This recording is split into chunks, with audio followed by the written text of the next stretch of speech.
सुमिरत दिव्य दृष्टि ही होती। हमारे पास क्या होता?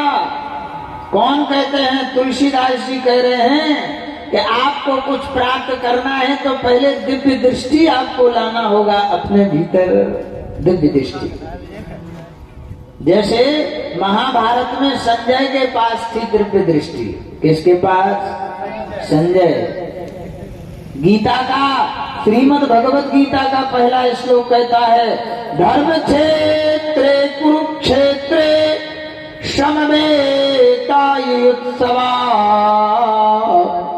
मामका पांडवाश्चैव किम कुरुवत संजया।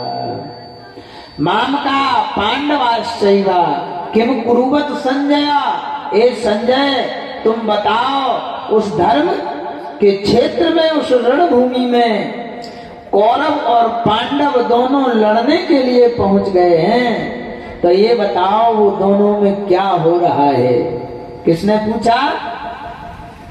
जो आंखों से हीन दुर्योधन के पिता धृतराष्ट्र हैं, वो संजय से कह रहे हैं कि संजय, तेरे पास भगवान कन्हैया ने दिव्य दृष्टि दी है, तुझे व्यास जी ने दिव्य दृष्टि दी है, इसलिए तू उस दिव्य दृष्टि से तुम हमें। ये व्यास जी भी कौन है? ये भी कथा आएगी सामने। हाँ, सूत जी भी कौन है? सूत जी महाराज, जिन्होंने 88,000 ऋषियों को, आप सुनते आए हो ना भागवत में, सत्यनारायण की कथा में भी है सूत जी की कथा। सूत उवाचा, सत्यनारायण की कथा है, पहला अध्याय निकालते हैं। एक बार नैमिषारण्य ऋषि शौनकादिक 88,000 ऋषियों ने एकत्रित होकर के पूछा, क्या? एकदा नैमिषारण्य, ये श्लोक कहता है, स्कंद पुराण का श्लोक है। एकदा नैमिषारण्ये ऋषिया शौनकादया प्रप्रक्षर मुनिया सर्वे सूतम पौराणिकं खलु। ए सूत जी महाराज, आपको 9 दिन में हर ग्रंथ की कथा सुनाऊंगा। मुझे प्रश्न आया है इस बार कि महाराज भागवत तो बहुत सुन चुके, इस बार आप ऐसे ऐसे ग्रंथों की कथा सुनाओ जिसमें अथाह है सागर भरा हो, जिसे कहते हैं भक्त चरित्र। जैसे भक्तों की चरित्र की कथाएं हैं, तो मैं सब पे प्रकाश डालने की कोशिश करूंगा। 18 पुराणों पे जहां जहां से कथाएं मिलेंगी और जहां तक मैंने अध्ययन किया है, उन हर पुराणों का आपको रस देने की कोशिश करूंगा। आप सुनिए, मैं सुनाऊंगा, लेकिन आधार रामचरितमानस का ही लेके चलूंगा, क्योंकि उसके बिना कोई ग्रंथ पूरा नहीं होता है। बोलो सीताराम। हाँ, उसमें लिखा है, 6 शास्त्र सब ग्रंथन कोरस मुनि जन धन संतन को सर्वस्व। रामायण में 6 शास्त्र 18 पुराण सबका रस है। हाँ, बोलो सीताराम। तो आपको किसी से बिलैया चाने नमकीन काढ़वे तो यही थे ना। रामायण की चौपाई यही कहती है कि आपको किसी से कोई वस्तु प्राप्त करना है तो क्या करना पड़ेगा। शास्त्र कहता है आपको करना पड़ेगा, श्री गुरु पाद नख मणिगण ज्योति सुमिरत दिव्य दृष्टि होती। सुमिरत दिव्य दृष्टि ही होती। श्री गुरु के चरणों के नख यानी पांव के, गुरु के पांव के, जो भी आपके गुरु हों, जो भी आपके शिक्षा गुरु हों, चाहे वो कोई भी हो, कोई भी समाज का हो, टिप्पणी नहीं, कोई भी हो आपका जो गुरु, जो आपको अच्छी शिक्षा दे, वो आपका गुरु है। बोलो सीताराम। सतमार्ग पे चलाने से प्रेरणा करे, आपको अच्छी शिक्षा दे। और हम तो ये कहते हैं कि माँ बाप से बड़ा दूसरा कोई गुरु नहीं होता, हो ही नहीं सकता। बोलो सीताराम। क्योंकि 24 घंटे आहार ने सारी कमाई धमाई ज्ञान संपत्ति सब कुछ अपने संतान के लिए दे देता है। तो पहला गुरु तो हमारे माता पिता हैं। तो इनके क्या करना चाहिए हमें? बोले श्री गुरु पद नख मनि गण ज्योति। लेकिन जो माता पिता जमीन बेच के या नाज बेच के या घर की चीजें वस्तुएं बेच के और सिर्फ सीताराम सीताराम करते हैं, दिंडू में चक्कर खाउट आजाद तो दाल सब्जी घर में नहीं है, और जो महाराज वो गलत है, वो गलत है। ऐसे माता पिता जो संतान को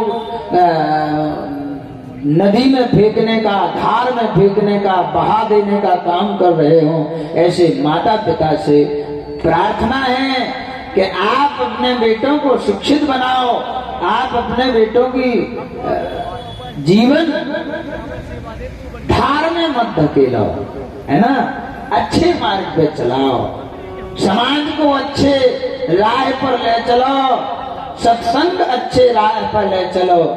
सत्संग को, कथाओं को किसी पार्टी या किसी राजनीति से मत जोड़ो। बोलो सीताराम। श्री गुरु पद नख मनि गण ज्योति, सुमिरत दिव्य दृष्टि ही होती। सब कोई नहीं चाहता है वो कि हमारे घर में हमें ऐसा हो, हमें वैसा हो। यही रामायण की ये चौपाई कहती है, सुमिरत दिव्य दृष्टि ही होती। मेरे अंदर, मेरी आंखों में दिव्य दृष्टि होती, संजय की तरह।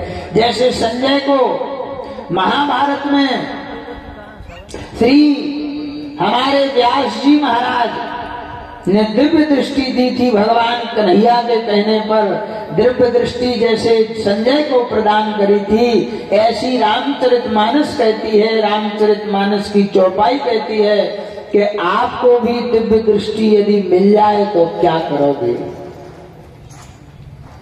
दिव्य दृष्टि यानी आप इधर बैठे हो और दिल्ली में तुम्हारा लड़का क्या कर रहा हो, या संतान क्या कर रही है, या प्रधानमंत्री क्या कर रहे हैं, या भोपाल में मुख्यमंत्री जी, या कोई भी सारा संसार, कोई भी तुम्हारे बेटा बेटी पढ़ने वाले, या गांव घर में तुम्हारा ताला लगा है या खुला है, जो सब कुछ देखना है तो दिव्य दृष्टि से यहीं बैठे बैठे देख सकते हो। वो कहते हैं दिव्य दृष्टि। रामचरितमानस दिव्य दृष्टि की ओर प्रेरित करती है। और वो दिव्य दृष्टि क्या है? आज के युग में दिव्य दृष्टि ज्ञान और बुद्धि ही दिव्य दृष्टि है। बोलो सीताराम।